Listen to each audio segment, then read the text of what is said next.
PG, patnubay at gabay ng magulang ay kailangan sa mga batang manonood.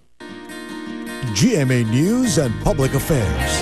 Walang ginikilingan, walang pinoprotektahan, walang kasinungalingan, serbisyong totoo lang. Wish ko Magandang hapon po mga kapuso. Ibinibigay lamang daw ang mga pagsubok sa buhay upang subukan ang tatag ng ating pananampalataya. Pero paano kung dumating sa puntong susuko ka na at hindi mo na alam kung sino ang tatakbuhan? Walang pwedeng makinig at pagsumbungan. Minsang umugong ang pangalang Rudy Santos sa halos lahat ng peryahan sa buong bansa. Siya kasi ang tinaguriang octopus man ng Pilipinas. Isang nilalang na nagmistulang tinubuan ng 4 panggalamay sa gitna ng kanyang katawan. Pero ngayong tila wala nang namamangha sa kanyang pagiging kakaiba. Papaano na maitataguyod ni Tatay Rudy ang kanyang mag-iina na ang tanging kinagisnan ay ang pagtatrabaho sa perya? At pakinggan natin ang kwento ni Honey Lynn, isang survivor noong nanalanta ang bagyong Sendong sa Mindanao. Nilamon ng rumaragas ang tubig ang kanyang mga magulang at 2 kuya. Tanging siya lamang at 2 pang nakababatang kapatid ang nabuhay sa kanilang pamilya. May nakarinig na kaya ng kanilang mga daing? Sasagutin namin yan ngayong hapon, dito sa Wish Ko Lang. Tanging si Honey Lynn na lamang ang inaasahan ng kanyang 2 nakababatang kapatid matapos malagas ang kanilang buong pamilya sa kamay ng bagyong Sendong. Bagamat nag-iwan ng malaking pilak ang dinanas nilang trahedya, wala nang planong lumingon pa ang dalagita. Lahat ay pipilitin niyang suungin para sa kanyang mga kapatid.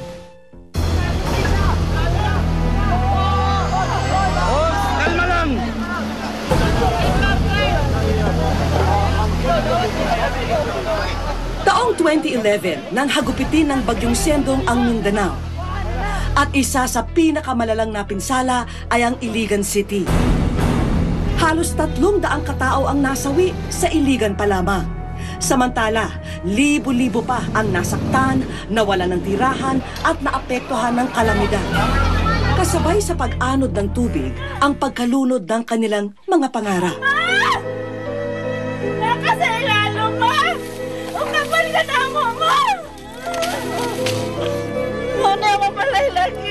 Hindi inaasahan ng mga residente na ang masayang paghahanda nila para sa Kapaskuhan ay mauuwi pala sa pagluluksa at pagdadalamhati.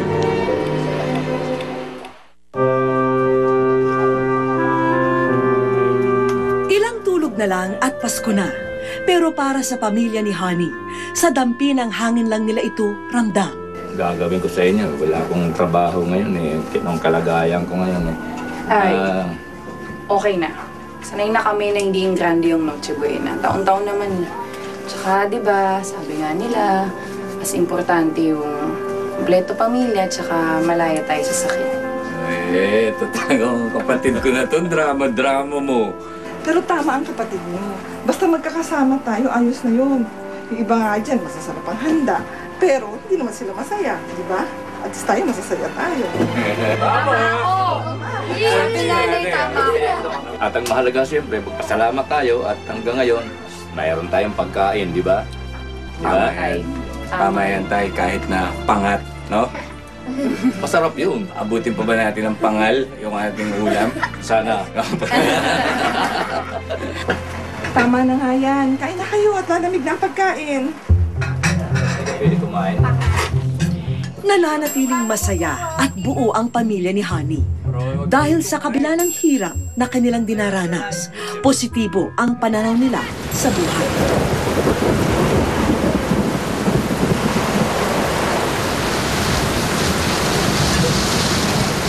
Naku, ang lakas na ng ulan sa labas. Nakakatakot na yan ah. Baka maundoy din tayo. Ano, takot ka naman kaagad? Ngayon nga lang yan. Isa kang titila rin yan. Wala naman sinabi sa balita na babagyo, di ba? Meron ba? Magdasal na lang tayo. Raymond, may mga kandila pa tayo dyan. Ha? Baka mamaya mawala ng ilaw. Ang flashlight natin nasa hiraman na naman. Sarap matulog nito mamaya. Ang lamig. Nakamawi tayo sa init. Noong unay, ipinagsawalang bahala lang ng pamilya Gonzales ang pagbabadya ng isang trahedya na maghahatid ng malaking pagbabago sa kanilang buhay. Lahat pumunta na sa itaas. Magmadali na kayo. Dali! Halika na, mataas na ang tubig. Sige na, umakit na kayo sa taas. Halika na, tapos mo. Halika na. Dali! Tingnan mo, mataas na ang tubig. Halika Sige na. na, kumain na kayo doon. Kuya, lumikas na tayo. Tumataas na yung tubig. Sige, halika dito. Kunin mo si Roy. Tapos lalabas muna kami ha, dito lang kayo. Basta, sumama ka lang sa akin. Hawakan mo si Roy ha, kumapit ka lang sa ate mo. Ikaw huwag kang malikot ha. Dito lang kayo, babalikan ko kayo. Halika na.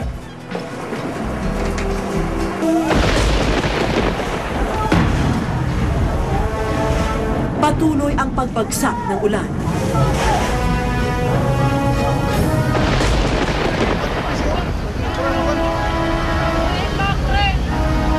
Dito lang kayo ha. Mag-iingat ka. Hani, alisto kayo dito ha. Takot ako eh. Babalikan ko lang sila nanay tsaka si tatay. Huwag kayong lalayo sa ate ninyo ha. Kunin mo si Ron. Kuya, mag-iingat ka. Huwag kang lalayo sa ate mo ha. Sige, Ingat ka. ingat ka. Dito lang kayo ha. Huwag kayong pupunta kahit saan.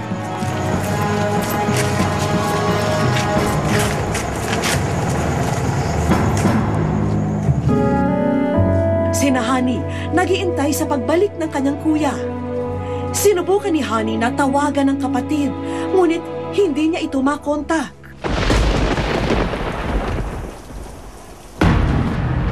Tinatakot ako. Wala yun, wala yun. Ate, ano yung narinig ko? Wala yun na yun eh. Matulog na kayo, wala yun, wala yun.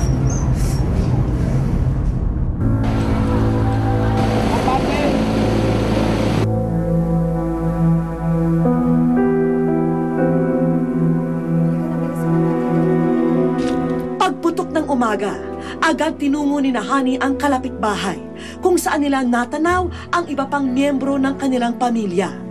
Pero ni anino ng bahay ay di na nila nakita pa.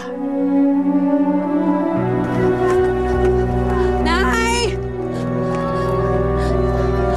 Nay! Tay! Ate, ano pong ginagawa natin dito? Asala sila nanay at tatay. Nay! Marami ang namatay at libu-libong ari-arian ang napinsala. Isa-isang sinipat ni Honey ang mga labing nasabat ng mga rescuer.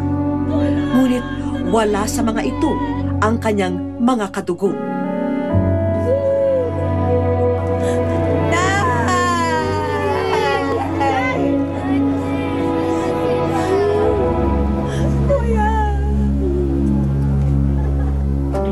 Paano na ang kinabukasan ng magkakapatid na Honey, Heidi at Roy? Mayroon pa kayang magandang bukas na nakalaan para sa kanila? Wish ko lang. Sa aming pagbabalik, Gusto ko po ibalik yung dating saya nila. Gusto ko pong umingiti silang palagi. Hindi ko na nga po pinapakita kung gaano naghirap yung ate nila. Kasi alam ko namang maapepektuhan din sila eh. at mamaya, Ito yung sinasabing kakambal ko na sumanib na lamang sa aking